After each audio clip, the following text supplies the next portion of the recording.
kami akan membahas tentang uji normalitas. Apa sih uji normalitas itu? Buat yang penasaran, yuk simak videonya.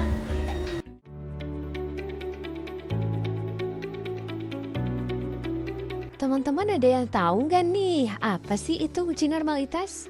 Normalitas adalah uji yang digunakan untuk mengecek apakah data yang kita miliki menyebar secara normal atau tidak. Pada dasarnya, data yang berdistribusi normal dapat diketahui melalui bentuk histogram seperti lonceng. Nah, pada gambar ini adalah contoh dari kurva lonceng.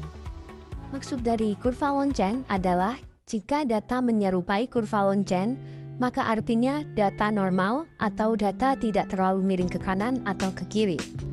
Bentuk khas dari data yang normal adalah yang pertama, sebagian besar data berada di tengah-tengah atau dekat dengan rata-rata.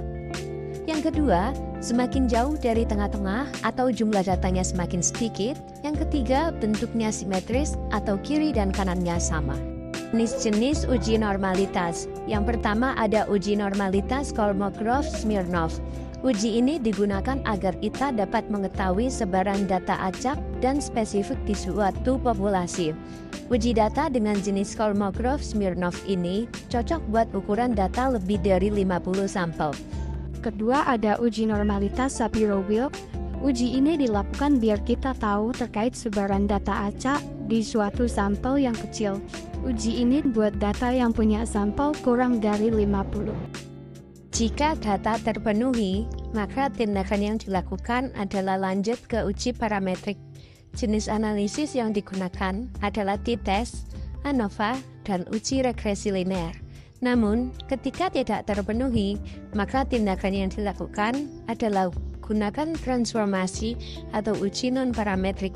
Dan jenis analisis yang digunakan adalah Mann-Whitney, Glucosson, dan Kruskal-Wallis. Kriteria dalam uji normalitas yang pertama yaitu P lebih dari 0,05, maka diartikan bahwa data tersebut terdistribusi normal. Yang kedua, P kurang dari 0,05, maka dari itu akan diartikan sebagai data tidak terdistribusi normal. Dasar pengambilan keputusan dari uji normalitas adalah jika nilai L hitung lebih dari L tabel, maka H0 ditolak, dan jika nilai L hitung kurang dari L tabel, maka HO diterima. Hipotesis statistik yang akan digunakan pada uji normalitas ini adalah HO sama dengan sampel berdistribusi normal dan H1 sama dengan sampel data berdistribusi tidak normal. Ada beberapa aplikasi yang bisa digunakan untuk melakukan uji normalitas.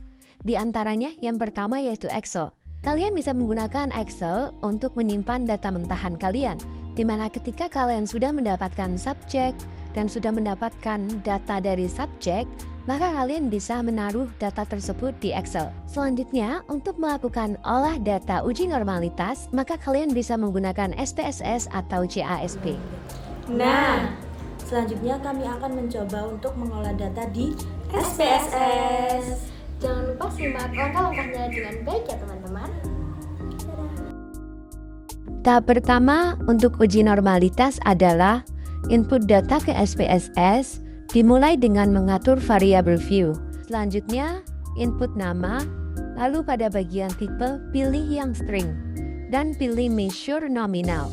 Untuk yang persepsi, tipenya pilih yang numerik, desimalnya 0, dan measure-nya scale. Tingkat stres sama seperti persepsi. Jika sudah, blok data yang ada di Excel dengan Ctrl J dan pindahkan data itu ke SPSS pada bagian data view dengan Ctrl V. Jika data udah dipindahkan, klik yang Analyze, Descriptive Statistic, dan pilih yang Explore. Kemudian pindahkan variabel persepsi dan tingkat stres ke kotak Dependent List. Jika sudah, klik Plots di sebelah kanan, lalu centang bagian faktor level together, stem and leaf, normality plot with S. Setelah klik Continue dan OK, maka akan keluar output atau hasil seperti gambar di video ini. Pada contoh ini, responden kami jumlahnya 54. Jadi tabel yang dilihat ialah tabel Kolmogorov-Smirnov. Yang terakhir adalah hasil dari uji normalitas.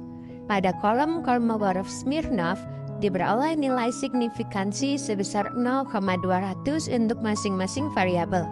Untuk itu, dapat disimpulkan bahwa sebaran skor persepsi terhadap tingkat stres D54 sama dengan 0,097, sedangkan P sama dengan 0,200. Dan tingkat stres D54 sama dengan 0,086, sedangkan P 0,200. Jadi data ini terdistribusi normal. Nah, itu tadi penjelasan dari kelompok kami. Semoga bermanfaat.